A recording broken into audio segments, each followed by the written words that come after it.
Pemirsa, masyarakat Kabupaten Lampung Timur, Lampung meluapkan rasa kecewa kepada Presiden ke-7 dengan membanting sembako dan tanda pengenal mereka mengaku kecewa setelah Jokowi membatalkan agenda kunjungan ke daerah mereka.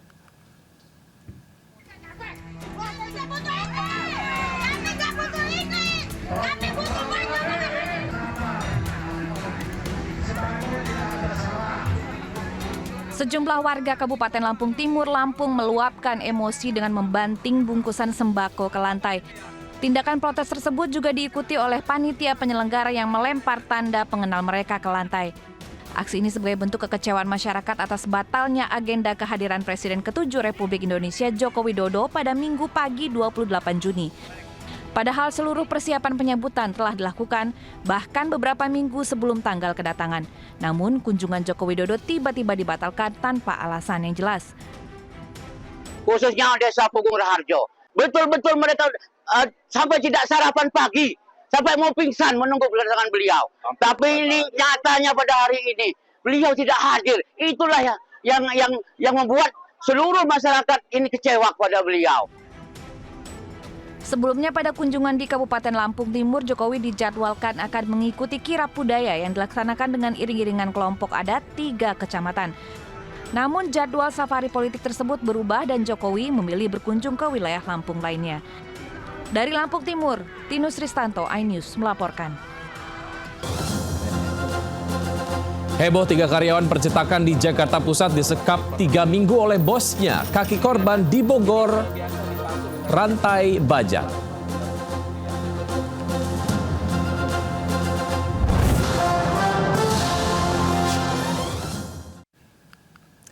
Halo, selamat siang pemirsa, saya Wiki Adrian. Inilah seputar iNews Siang. Pemirsa, heboh 3 karyawan percetakan di Jakarta Pusat disekap 3 minggu dan kaki dirantai baja oleh bosnya gara-gara mencuri plat seharga Rp50.000. Pelaku meminta tebusan Rp50 juta kepada keluarga. Duduk aja. Kalian berapa orang? Dirantai ya? Coba. Inilah detik-detik saat warga menggerebek lokasi percetakan dan menemukan 3 pemuda disekap di sebuah ruangan di Jalan Kalibaru Timur, Senen, Jakarta Pusat. Cara penyekapan cukup sadis, kedua kaki diikat menggunakan rantai baja dan korban disekap selama 3 pekan. Penyekapan berawal saat salah satu pemuda ketahuan mencuri barang plat seharga Rp50.000 milik bosnya. Sementara 2 pemuda lain ikut terlibat karena mengantarkan barang curian. Meski keluarga korban telah membayar Rp50 juta yang diminta pelaku sebagai tebusan, namun ketiganya tidak kunjung dilepaskan. Kedua orang tersebut kemudian disekap untuk dimintai tebusan. Nah, kemudian keluarga 3 orang yang disekap ini sudah melakukan pembayaran Rp50 juta, namun selama 3 minggu ternyata ketiga orang ini belum dilepaskan oleh terduga pelaku penyekapan.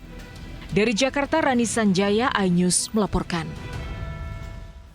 Kasus pencurian berujung penyekapan juga terjadi di Kebayoran Lama, Jakarta Selatan. Seorang karyawan mencuri puluhan raket padel seharga Rp50 juta disekap dan dianiaya. Namun pihak manajemen membantah melakukan penyekapan. Mana bang? Udah ketemu?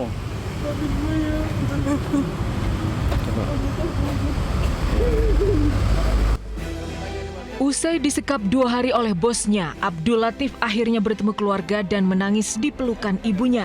Selama penyekapan 2 hari, Abdul Latif juga dianiaya hingga mengalami luka lebam di wajah dan kaki. Penyekapan berawal saat Abdul Latif mencuri raket padel di tempat kerja. Selama 2 bulan bekerja, Abdul Latif mencuri sedikitnya 10 raket dengan total kerugian Rp50 juta. Keluarga telah berjanji mengganti kerugian dengan mencicil Rp1 juta per bulan, tapi ditolak manajemen padel. 2 motor milik Abdul Latif juga disita manajemen sebagai jaminan. Pihak pedal padel itu tidak bersedia, tetap meminta dibayarkan secara lunas Rp50 juta. Nah kebetulan di sini kan ada motor adiknya 2, kemudian dibawalah sama dengan dirampas oleh pihak pedal padel itu, Bang. Kasus ini masih dalam penanganan kepolisian. Dari Jakarta, Helmi Sejangbati, iNews melaporkan. Ya, pemirsa, ribuan warga yang didominasi oleh emak-emak rela mengantri untuk mendapatkan sembako murah di lapangan Yusuf Hamka, Kemayoran, Jakarta Pusat. Tingginya antusiasme warga hingga membuat antrian mengular sepanjang ratusan meter.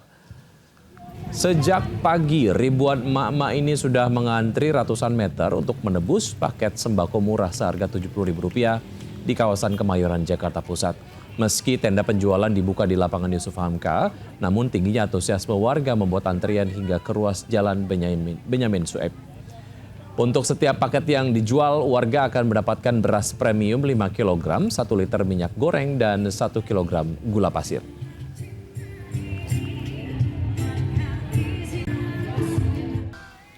Pemirsa, seorang dokter muda di Rumah Sakit Leona Kefamenanu, Nusa Tenggara Timur mengalami depresi berat dan ditemukan tewas tergantung di rumahnya. Dokter Ica diduga diintimidasi dan diteror 3 anggota DPRD saat merawat pasien gigitan ular.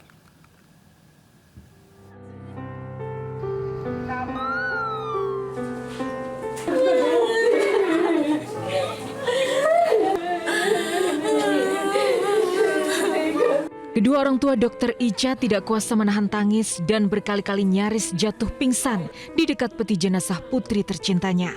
Dia tidak nikah, Mama.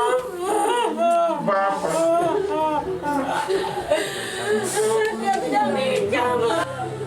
Mereka tidak menyangka sang putri tewas dengan cara tragis, ditemukan tergantung di dalam rumahnya di RSS Bau Mata, Kupang, Nusa Tenggara Timur pada Jumat pekan lalu. Sebelum mengakhiri hidupnya, almarhumah yang bekerja di Rumah Sakit Leona Kefamenanu diketahui tengah menangani seorang pasien gigitan ular yang merupakan keluarga anggota DPRD Timur Tengah Utara. Namun di tengah perawatan yang masih berjalan, Dr. Ica didatangi 3 anggota DPRD yang diduga membentak dan mengintimidasinya. Almarhumah juga mendapat teror telepon setiap hari hingga mengalami depresi berat.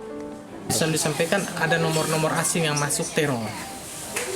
Itu berapa kali? Pokoknya semenjak kejadian itu dia dapat teror terus-terus.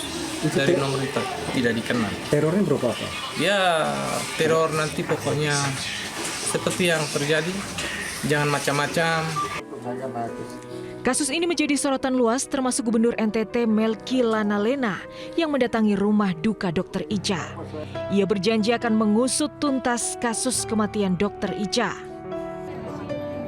Dukungan dan doa untuk Dr. Ica juga mengalir dari ratusan tenaga kesehatan di Kabupaten Timur Tengah Utara yang menggelar aksi solidaritas 1000 lilin di depan kantor DPRD. Dari Kupang, Nusa Tenggara Timur, Tim Liputan iNews melaporkan.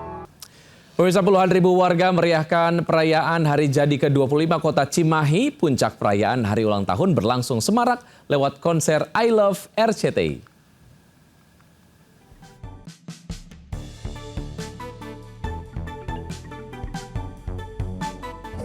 Perayaan hari ulang tahun ke-25 Kota Cimahi berlangsung meriah lewat konser I Love RCTI yang digelar di lapangan tembak Sabtu 27 Juni lalu.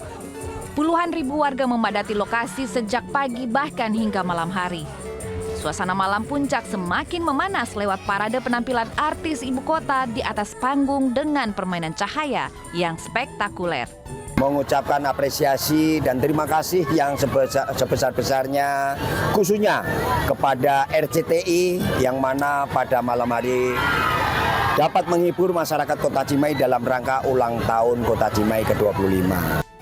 Konser I Love RCTI Cimahi sukses menutup rangkaian perayaan HUT ke-25 Kota Cimahi. Nantikan konser I Love RCTI di kota-kota lainnya dengan rangkaian acara meriah dan juga seru. Dari Cimahi, Jawa Barat, Yanuar Candika, iNews melaporkan.